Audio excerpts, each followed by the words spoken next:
منتخب مصر بيتعادل ايجابيا تاني مع غانا في مباراة بعنوان الشوط الاول حمادة والشوط التاني حمادة مختلف، واحنا كده عاشقين للمعاناة وضيق التنفس، عاشقين للآلة الحاسبة. لازم كل مرة ونقعد نحسب احنا لازم نكسب مش عارفة مباراة مين ومين يتعادل مع مين، عشان لو اتأهلنا اول ايه ولو اتأهلنا تاني ايه. لو ما صعبناهاش على نفسنا ما نبقاش منتخب مصر.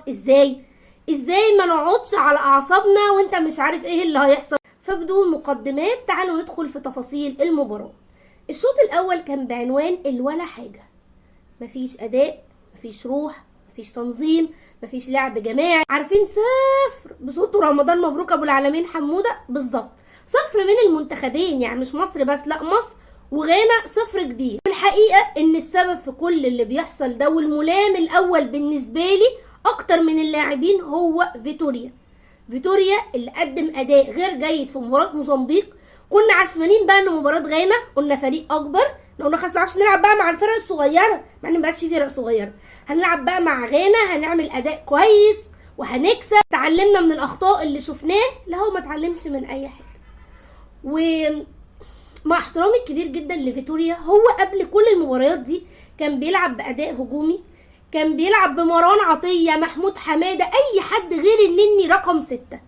هل في خلاف بينه وبين بقى محمود حمادة ومروان عطية؟ هل هو عنده مشاكل مع مروان عطية في رقم 6 فقرر انه يلعب النني؟ ما انا عايزه افهم فيتوريا بيعند مع مين. انا فضلت اتفرج بجد على كل تشكيلات المباريات اللي لعبها قبل كده، قلت يمكن هو كان بيطبقها واحنا مش واخدين بالنا، لقيته ابدا دايما كان بيلعب بالنني رقم 8. مين شرع عليك تلعب بيه رقم 6؟ والحقيقه ما اقدرش الوم على النني على الاداء اللي هو بيعمله، انا لوم على المدرب وتوظيفه للنني.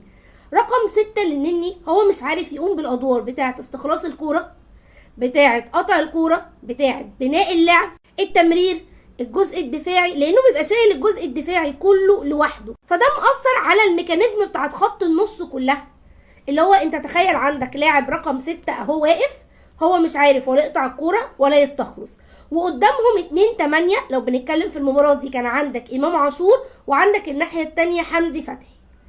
جاب كبيره ما بين الفريق، تحس الفريق كان منعزل نصين، نص هنا اهو كده اللي هم الثلاثه سواء منعم وحجازي والنني، وعلى حته مسافه بعيده جدا بقيه الفرقه بقى. طب مين بقى اللي هيقوم بالربط ما بين دول وما بين قدام؟ مين اللي هينقل الكوره؟ عشان كده كنت شايف مفيش اي حاجه بتتحرك، ما هي الكوره مش بتوصل لهم اصلا.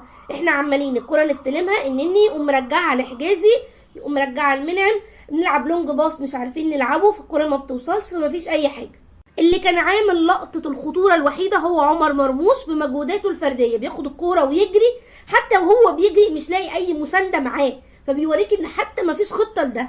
خليت كمان شكل حمدي فتحي وامام عاشور وحش جدا الشوط الاولاني.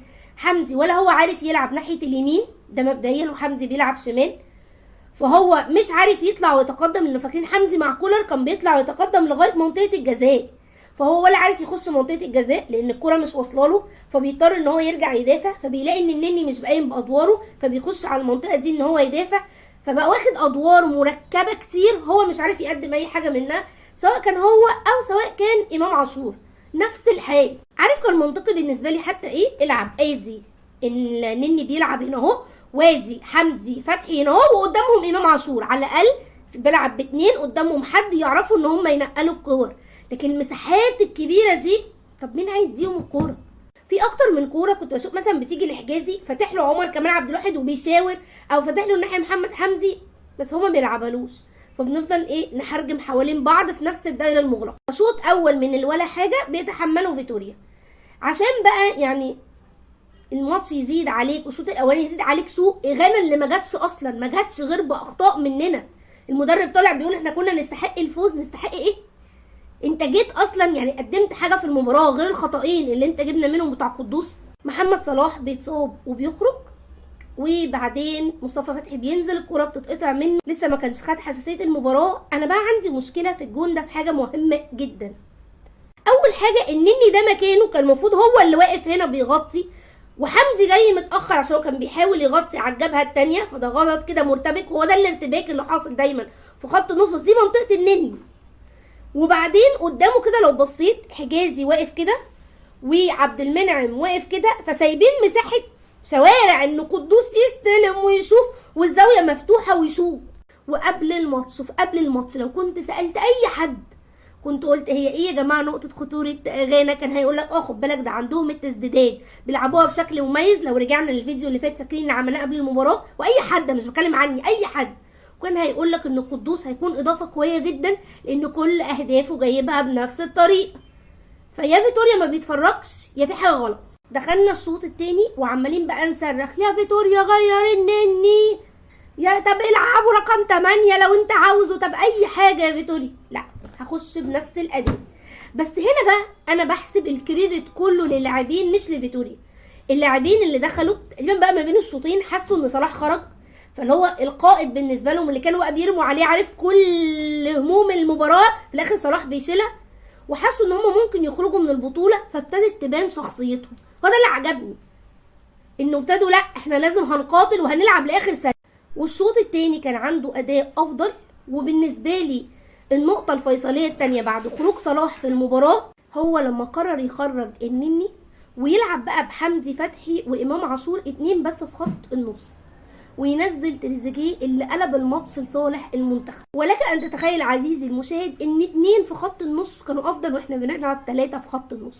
امام عاشور كان هايل في الشوط الثاني، شوف الشوط الاولاني كان سيء جدا، الشوط الثاني هايل جدا، بيلعب جنب حمدي فتحي، عنده ادوار دفاعيه. وانا كنت بشوف ان امام عاشور مميز في الادوار الدفاعيه بس مش بقدره طبعا حمدي ومروان، بيرجع يغطي برجوله وفي دقيقه. انا في كوره راجع مع المدافع الخط كله وبيحاول ان هو يغطي كمان ورا محمد حمدي اللي عنده مشاكل في التغطيه العكسيه، بيحاول انه يلعب تمريرات طوليه لقدام وعامل جبهه كويسه جدا مع تريزيجيه. هنا بقى يا فيتوريا ما حسيتش فعلا ان انت كنت غلطان؟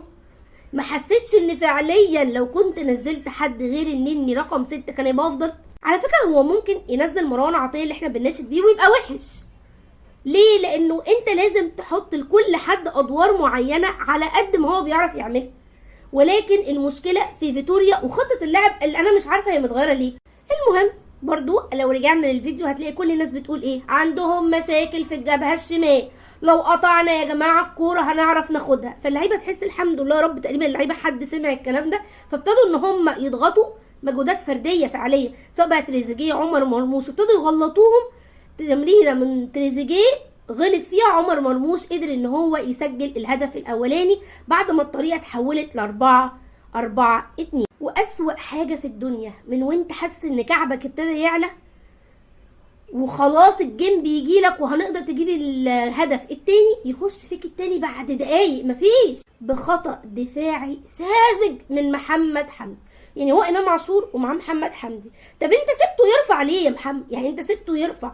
بصوا قندوز واقف في مساحه فدان براحته واستلم، طبعا فيها بدلك ان هي دخلت في عبد المنعم وجت جون، بس ما هي الغلطه اصلا ان احنا ادينا المساحه دي لقندوز. بس فعليا لعبتنا عارف اللي هو قدها ورجاله داسوا تاني فعلا وقدروا ان هم يرجعوا ويجيبوا الهدف التاني من مصطفى محمد. وفعلا في 4 لعيبه لازم نشكرهم. امام عاشور، الناس اللي طالعه بتقول الشوط الاولاني كانش كويس بس الشوط التاني هو فعلا كان كويس. امام عاشور شويه تصديتين لو كانوا بس جم كان هتفرق معانا قوي. يا امام لازم تركز على التسديدات. تمريرات صحيحه بنسبه 84%، هو صانع فرصه. طبعا مرموش صانع 3 فرص لزمايله، تحركاته كانت هايله جدا وهو بيلعب في الشوط الاول او في الشوط الثاني كان عنده تسديدات كويسه جدا. يمكن حاجه صغيره بس عارف انت دايما اللاعب المهاري بيبقى عنده سنه انانيه ساعات بتظبط معاه وان انت تقدر تسجل، وساعات بيبقى لازم باصي في اكتر من كوره. كان في مثلا كوره هو خد كان مصطفى محمد موجود كان ممكن تديله الكوره دي. مصطفى محمد اللي بتجيله فرصه او نص فرصه في المباراه بيسجلها. وتريزيجيه اللي يا جماعه فعليا نزل قلب الماتش واداك حريه كبيره جدا. بالنهايه اكيد المنتخب ان شاء الله يعني قادر انه يتاهل لو كسب كاب فيردي الماتش اللي منتظرين النهارده كمان مباراه كاب فيردي وموزمبيق اللي هتحدد طبعا الكالكوليتر هتمشي ازاي. انا بتمنى المباراه الجايه فيتوريا يتخلى عن عنده ويعمل الصح. اسفه لو كنت طولت عليكم بس يمكن الماتش فيه حاجات كتير، دي بعض الحاجات كده اللي حبينا ان احنا نتكلم فيه. عارفوا قبل ما امشي حاجه اخيره، انا نفسي يا جماعه يكون عندنا باك بيرفع عرضيات كويسه لمصطفى محمد.